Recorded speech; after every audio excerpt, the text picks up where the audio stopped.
Solution integration x into dx तलतिर के छ x square plus 4x plus 40 छ।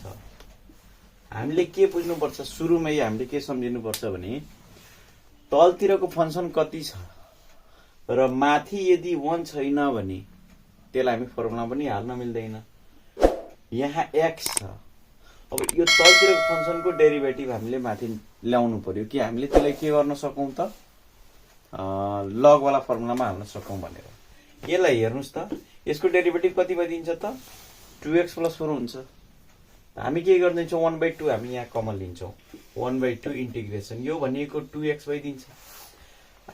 अर्को यसैमा हामी के गर्छौं त +4 गर्छौं र -4 पनि गर्दिन्छौं।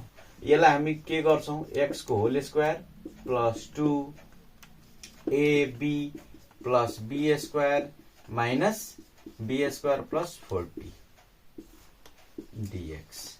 किन एउटा फर्मुलामा पनि जाओस् न, तर हामीलाई फर्मुलामा त लाग्नु छैन, यसलाई फर्मुलामा चाहिँदैन किनकि यसको डेरिभेटिभ ठ्याक्क हाम्रो माथि भेट्यो भने हामी के गर्न सक्छौं लग लेख्न सक्छौं।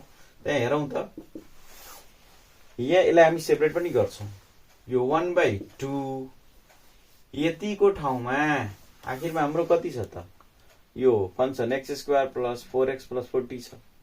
यो सेकेन्ड टर्म आउँछ त्यसमा काम लाग्छ। त यसको डेरिभेटिभ ठ्याक्क 2x + 4 हामी माथि लेख्ने डिग्रेसन के रे 2x + 4 डिवाइडेड बाइ हामी के लेख्छौं यही कुरालाई। अनि यहाँ हामी फेरि dx -1 बाइ कति त 2 इंटीग्रेशन 4 बाइ यो कुरा यो भनेको x + 2 को होल स्क्वायर भइहाल्यो माइनस यो -4 छ प्लस 40 छ। त यो भनेको हामी प्लस कति को 6 को स्क्वायर लेखिदिन्छौं र यहाँ dx गर्दिन्छौं। र यो जुन 4 छ नि यो 4 लाई त हामी के गर्न सक्छौं यहाँ 4/2 को रूपमा लेखेर यसलाई 1 पनि गर्दिन्छौं। किन यसलाई हामी फर्मुलामा हाल्न सकौं भनेर।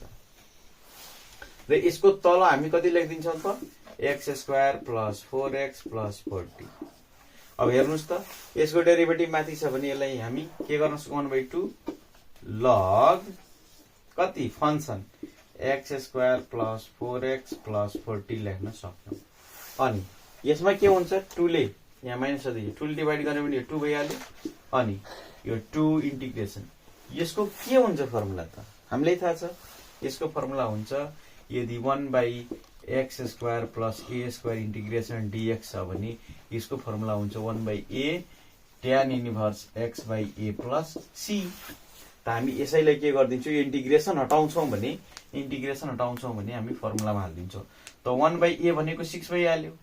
tan इन्भर्स हामी के गर्छौं x भनेको यो यदि यसमा x को साथमा कुनै कन्स्टेन्ट छ भने हामी लेट गर्ने, तर छैन भने यतिकै लेख्न पनि मिल्छ x प्लस 2/a भनेको 6 प्लस c। अब यसलाई काट्दिनु 3 भइहाल्यो 1/2 लग x square plus 4x plus 40 अनि यहाँ -1/3 tan inverse x plus 2/6 plus c। यही के भयो त एन्सर भयो। 15 नम्बर हामी गर्छौं। हेरौं यहाँ के लेख्ने solution integration 2x plus 3 divided by x square plus 4x plus 5 dx दिएको छ। हामीले क्वेशन हेर्ने बित्तिकै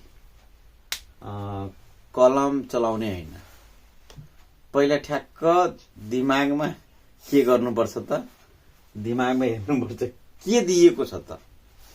माथिको न्युमरेटर 2x + 3 छ तर तलतिरको फंक्सन कति छ त x square plus 4x plus 5 छ। तर यसको डेरिभेटिभ कति हुन्छ त।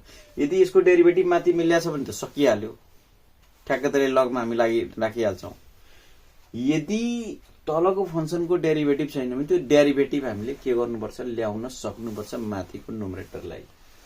अब यहाँ 2x + 3 छ हामीलाई कति छ यसको डेरिभेटिभ 2x + 4 छ। त हामीलाई अब यसलाई के गर्नुपर्छ त यसलाई मात्र 4 बनाउनु पर्ने 2 सधैँ छ इन्टिग्रेसन हामी के गर्छौँ 2x प्लस 4 माइनस 1 लेखिदिएपछि के फरक पर्छ र पर्दैन नि फेरि आइहाल्यो माथिको अनि यसलाई के गर्छौँ हामी यसलाई एउटा फर्मुलामा हामी हाल्छौँ यहाँ नहाल्ने सेकेन्ड टाइममा हाल्दा पनि हुन्छ अथवा यहाँ हाले पनि केही फरक पर्दैन यसलाई हामी के गर्छौँ x को whole square plus 2ab plus b square minus 2 को होल स्क्वायर अनि प्लस 5 लेखिदिने dx किनकि यसलाई फेरि पनि हामी यो 2 स्क्वायर क्यान्सल गर्यौँ भने त कति आउँछ पहिलाकै जति आउँछ त्यसकारण यतिको ठाउँमा जसरी भयो नि हामी यति जति हाम्रो फंक्सन दिएपछि त्यति लेख्ने हो अब हामीले विचार गर्नुपर्ने के भने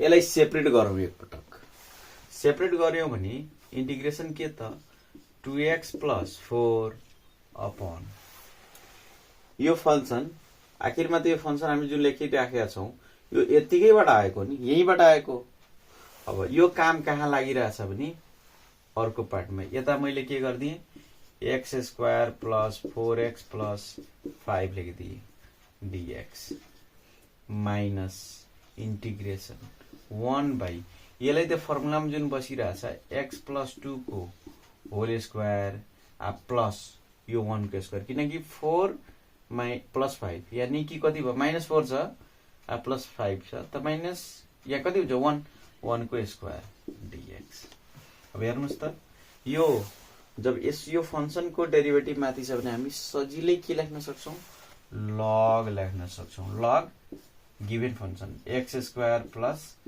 4x प्लस 5 माइनस यता हेरौं त यो केमा जान्छ त integration 1 by x square plus a square into dx त्यसको फर्मुला हामीलाई थाहा छ के लेख्छौं 1 बाई a भनेको 1 tan inverse x plus 2 by 1 यहाँ मैले के भनेको छु यो x जुन दिएको छ x प्लस 2 x सँग कुनै कोएफिसिएन्ट आयो 2 3 4 5 समथिङ आयो भने हामीले लेट गरेर यसलाई सोल्भ गर्न सक्छौं तर यहाँ त छैन यसको कोएफिसिएन्ट 1 मात्र छ त्यसकारण यसले केही गर्नु पर्दैन हामी के गर्छौं यो x बाई a लेख्छौं प्लस हामी के गर्छौं c लेख्छौं अब हेर्नुस् त यही भइहाल्छ हाम्रो कति सजिलो x square plus 4x plus 5 minus tan inverse x plus 2 plus c के भयो